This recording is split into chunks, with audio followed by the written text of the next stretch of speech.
உலக புகழ்பெற்ற சிதம்பரம் நடராஜர் கோவிலில் ஆணி திருமஞ்சன தரிசன உற்சவத்தை ஒட்டி இன்று தேரோட்டம் நடைபெற்று வருகிறது. இது குறித்த கூடுதல் தகவல்களை நம்முடைய செய்தியாளர் விவேக்கிடம் கேட்கலாம்.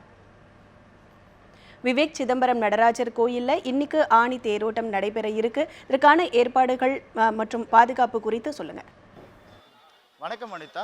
உலக புகழ்பெற்ற சிவ ஆலயங்களில் ஒன்றான சிதம்பரம் நடராஜர் கோயிலில் இன்று ஆணி திருமஞ்சனம் நடைபெறுகின்றது.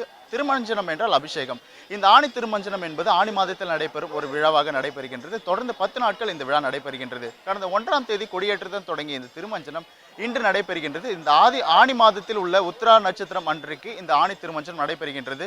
இது மட்டுமல்லாமல் சிவ ஆலயங்களில் எந்த ஆலயங்களிலும் இல்லாத அளவிற்கு இங்கிருக்கும் மூலவர் அவர்கள் 4 வீதிகளிலும், அதாவது மேல வீதி, கீழ வீதி, வடக்கு, தெற்கு ஆகிய 4 வீதிகளிலும் வீதி உலா வருகின்றார். அது மட்டுமன்றி எந்த சிவாலயங்களிலும் இல்லாமல் வருடத்திற்கு 2 முறை இந்த 10 நாட்கள், ஆணி மாதத்தில் 10 நாட்களும் மார்கழி மாதத்தில் 10 நாட்களும் நடைபெறுகின்றது. இது குறித்து நம்மிடையே பேச இங்க சிதம்பரத்தில் இருக்கக்கூடிய வெங்கடேஷ தீட்சிதர் அவர்கள் நம்மிடையே இருக்கிறார். அவர்களிடம் திருமஞ்சனம் என்றால் என்ன என்பதை பற்றியும் இதனுடைய சிறப்புகள் என்ன என்பது பற்றியும் அவரிடம் கேட்போம். ஐயா வணக்கம்.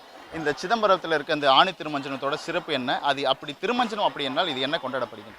நம்முடைய முன்னோர்கள்லாம் மிகப்பெரிய தீர்க்கதரிசிகள்.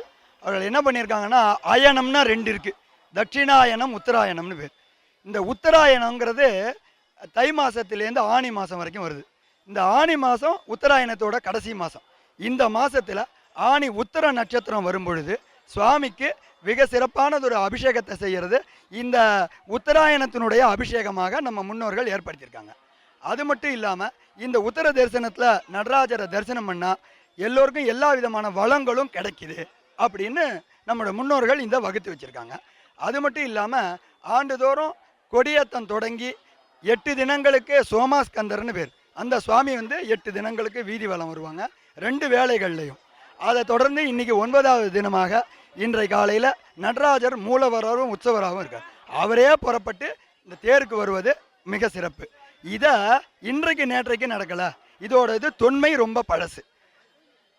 6ஆம் நூற்றாண்டில் நாவுக்கரசர் தேர் உலாவிய தில்லையுள் கூத்தனைன்னு பாடியிருக்கார்.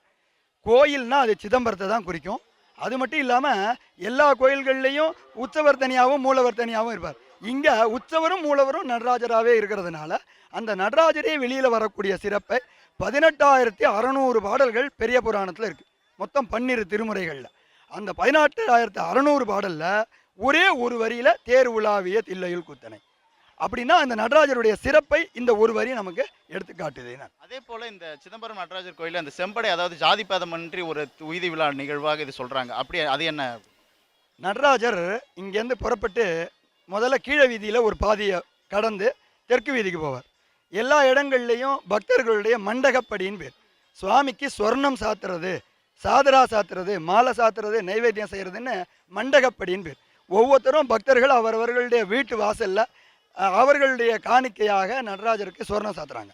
அந்த மாதிரி சாத்துற வகையில் கீழ வீதியில் ஒரு பாதியில் தேர் கடந்த பிறகு தெற்கு வீதிக்கு போகும். தெற்கு வீதி முழுசும் கடந்து மேலே வீதி கடைசியில் ஒரு ஸ்டாப் இருக்குது. அந்த இடத்துல தேர் மதியம் நின்றுடும். அது நின்ன பிறகு 12 மணிக்கு, ஏறக்குறைய 12 மணி ஆகும். அந்த நேரத்தில் தேர் நின்ன பிறகு அங்கே உச்சிக்கால பூஜை நடக்கும். நடராஜருடைய பூஜைகள் ஒரு நாளும் குறைவராக நடக்குது. இதையும் நாவுக்கரசர் ஒரு இடத்துல வழிபாடு ஒழியாததோர் சிற்றம்பலம்னு பாடியிருக்கார். அந்த வகையில் உச்சிக்கால பூஜையானது 12 மணிக்கு நடக்கும். அதுக்கப்புறம் திரை போட்டு மூடிடுவாங்க. 4 மணிக்கெல்லாம் ஜாதி பேதமின்றி எல்லோரும் கடவுளுக்கு முன் சமம் அப்படிங்கிற நிகழ்வை இங்கே நாம் எப்பவும் பாரம்பரியத்தில் வச்சுருக்கோம். மீனவர்கள் வீட்டில் சுவாமி ஒரு பொண்ணு எடுத்தார். அதுக்காக அவங்க வீட்டு சம்பிரதாய பிரகாரம் அவர்களுடைய மண்டகப்படி 4 மணிக்கெல்லாம் அந்த கஞ்சி தொட்டி மணின்னு நாங்கள் அதை ஒரு அடையாளம் சொல்கிறோம். அந்த இடத்துல அந்த மீனவர்களுடைய மண்டகப்படியானது நடக்கும். அதை தொடர்ந்து வடம் பிடிச்சி 6 மணிக்கு நிலைக்கு வர்றது தான் நடராஜர் தேர் உற்சவத்தினுடைய சிறப்பு. நன்றி சாமி. இப்போ தற்போது அதாவது திருமஞ்சனத்துடைய சிறப்புகள் என்னவென்றும் இந்த விழாவின் சிறப்புகள் என்னவென்றும் அது மட்டுமன்றி ஜாதி பேதமற்ற ஒரு விழாவாகவே இந்த சிதம்பரம் நடராஜர் கோயிலில் திருமஞ்சனம் நடைபெற்று வருவதாகவும் தற்போது அவர்கள் நம்மிடையே தெரிவித்தார். தற்போது தேர் வளம் துவங்கியுள்ளது. அது மட்டுமன்றி இந்த வீதி உலாகளில் உள்ள கிட்டத்தட்ட 1000க்கும் மேற்பட்டோர் இந்த தெருவுகளில் நின்று சாமி வீதி உலா வரும் வழிகளில் அனைத்து இடங்களிலும் கோலம் போட்டு அந்த தேரை வரவேற்க தற்போது காத்து இருக்கின்றனர். நிச்சயமாக விவேக், சிதம்பரம் நடராஜர் கோயிலில் தற்போது ஆணி தேரோட்டம் நடைபெற்று வருகிறது. இது குறித்த உங்களோட விரிவான தகவல்களுக்கு நன்றி.